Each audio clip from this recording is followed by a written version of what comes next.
ఇది ఆ అమ్మాయి, ఇది మనం. మొదట్లో ఇద్దరికి అసలు పడేది కాదు. చూస్తే చీ అనేది, నేను చీచి అనేవాడిని. తిట్టుకోవడం, కొట్టుకోవడం, కట్టుకోవడం చాలా చండాలం ఉండేది.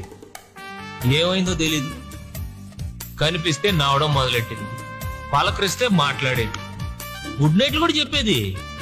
సడన్ గా ఓ రోజు నువ్వంటే నాకు ఇష్టం అనేసింది. దెబ్బ క్యారెక్టర్ టర్న్ అయిపోయింది.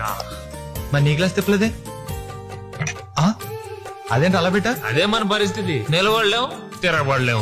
ఎక్కడో మనకి చిన్న డిస్టర్బెన్స్. అబ్బో ఆ కళ్ళు, అబ్బాబాబాబా అమ్మాయి కదరా బాబు ఇది.